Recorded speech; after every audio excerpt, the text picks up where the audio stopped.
আসসালামু আলাইকুম ওয়া রাহমাতুল্লাহি ওয়া বারাকাতুহু। এডুকেশন ফ্যামিলি চ্যানেলের পক্ষ থেকে আপনাদেরকে জানাই স্বাগতম। প্যাটার্নের ধারাবাহিক ক্লাসে ৩ নম্বর পর্বে আজকে আমরা আলোচনা করব ফিবোনাক্কি সংখ্যা নিয়ে। ফিবোনাক্কি সংখ্যা কি? পাশাপাশি দুটি সংখ্যার যোগফল যদি পরবর্তী সংখ্যাটি সমান হয়, তাহলে তাকে ফিবোনাক্কি সংখ্যা বলে। বোর্ডে আমি একটি প্যাটার্ন লিখে রেখেছি। প্যাটার্নের দিকে যদি লক্ষ্য করি, প্রথমে আছে 0, তারপরে আছে 1। এখন এই পাশাপাশি দুটি সংখ্যা যদি আমরা যোগ করি, দেখি পরবর্তী সংখ্যাটি সমান হচ্ছে কিনা। 0 এর সাথে 1 যোগ করলে ফলাফল আসে 1, তাহলে পরবর্তী সংখ্যাটি হলো 1। 1 আর 1 যোগ করলে 2 হয়, 2 আর 1 যোগ করলে 3, 3 আর 2 যোগ করলে 5, 5 আর 3 যোগ করলে হয় 8, 8 আর 5 যোগ করলে হয় 13, 13 আর 8 যোগ করলে হয় 21, 21 এর সাথে যদি 13 যোগ করি তাহলে হয় 34, 34 এর সাথে যদি 21 যোগ করি তাহলে হয় 55। অতএব এই প্যাটার্নটি হলো একটি ফিবোনাক্কি সংখ্যা। অনেক সময় পরীক্ষার এমসিকিউতে আসে ফিবোনাক্কি সংখ্যার প্রথম সংখ্যাটি কত? আমরা এখান থেকে ইজিলি দেখতে পাচ্ছি 0। আবার আসে ফিবোনাক্কি সংখ্যার দ্বিতীয় সংখ্যাটি কত? আমরা বলবো 1। ফিবোনাক্কি সংখ্যার তৃতীয় সংখ্যাটি যদি চাই তাহলে কিন্তু উত্তর দেব আমরা 1। আবার অনেক সময় বলতে পারে ফিবোনাক্কি সংখ্যার অষ্টম সংখ্যাটি কত? তখন আমরা এভাবে লিখে রাখবো।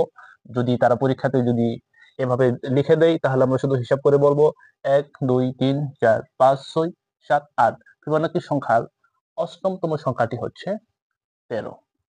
এরপর দেখি অনেক সময় ফিবোনাক্কি নিয়ে অঙ্ক দেওয়া থাকে।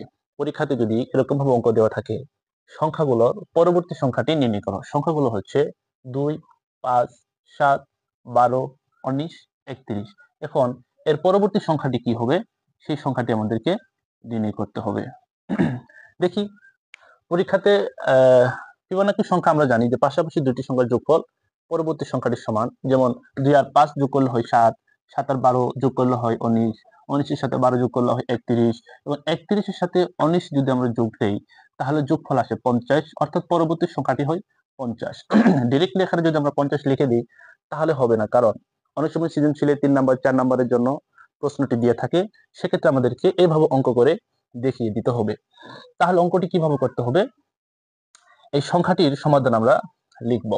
এরপর এই সংখ্যার যে তালিকার সংখ্যাগুলো হলো এই সংখ্যাটি এখানে আমরা লিখে দিব। এরপর পাশাপাশি দুটি সংখ্যার যোগফল 2 আর 5 এ হয় 7, 5 আর 7 হয় 12, 7 আর 12 হয় 19, 19 এর সাথে 12 যোগ করলে হয় 31, 31 এর সাথে 19 যদি যোগ দেই তাহলে হয় 50, অর্থাৎ পরবর্তী সংখ্যাটি হবে 50। এখানে আমরা অঙ্কটি কিভাবে করলাম এটি আমাদেরকে লিখে দিতে হবে। আমরা লক্ষ্য করি পাশাপাশি দুটি সংখ্যার যোগফল পরবর্তী সংখ্যাটির সমান, অর্থাৎ এই যে দুটি সংখ্যা পাশাপাশি দুটি সংখ্যা 2 আর 5 এর যোগফল হলো 7। এই 7 এর পাশাপাশি দুটি সংখ্যা হলো 2 এবং 5, আমরা যোগ করে পেয়েছি 7। অতএব আমরা দেখতে পাচ্ছি 19 আর 31 যোগ করে আমরা যোগফল পাই 50। এখন উত্তর আমরা লিখে দেব 50।